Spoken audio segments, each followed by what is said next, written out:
Bien. Alors la détention de ces pouvoirs vous impose-t-il une rigueur dans votre vie quotidienne, vos actes? En gros, est-ce qu'il y a une discipline à avoir?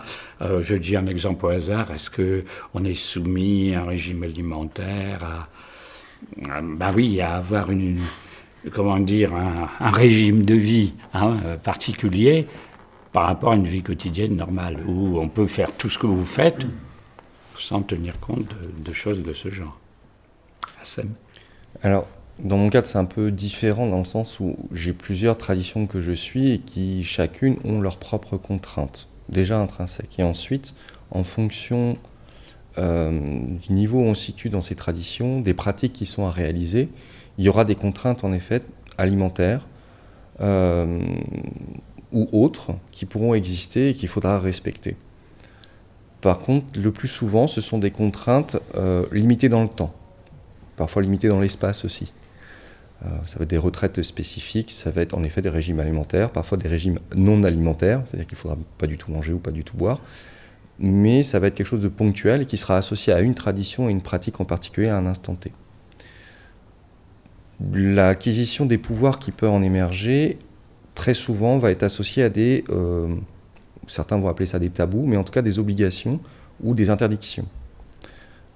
Une partie va être de type superstitieux, à voir si on le respecte ou non. Une partie aura des règles à comprendre et à connaître.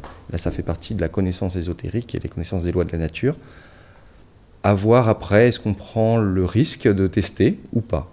Ça m'est arrivé pour certains pouvoirs qui, normalement, ne devaient pas avoir de répercussions fortes si on brisait les tabous ou non.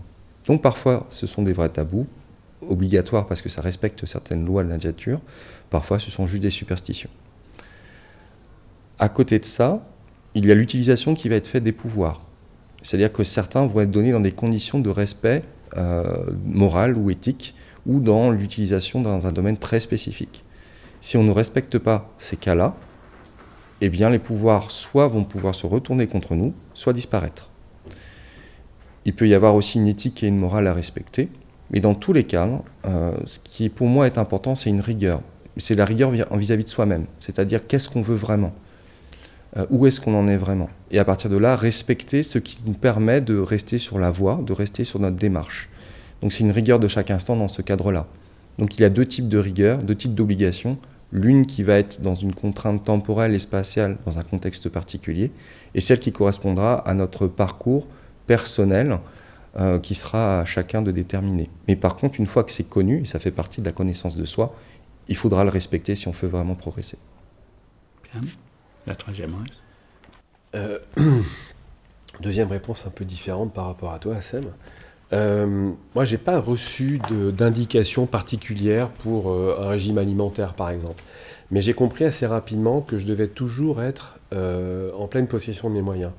Ça veut dire que, par exemple, si je bois un verre d'alcool, ça sera jamais jusqu'à arriver à l'ivresse.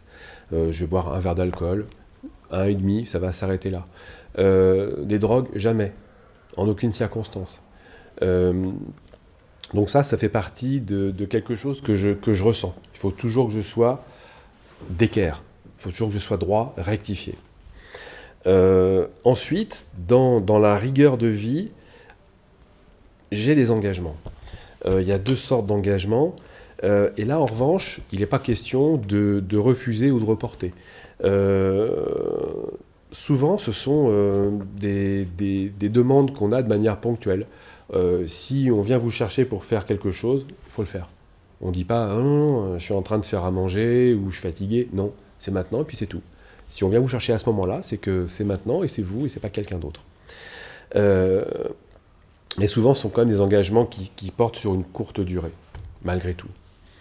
L'autre sorte d'engagement, ça peut être une démarche volontaire, de vouloir aider une personne.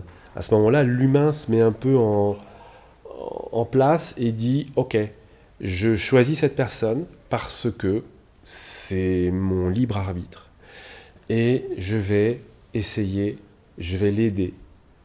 Je vais l'aider à se rectifier. Je vais l'aider à devenir qui il est. Et non pas qu'est-ce que je veux qu'il devienne.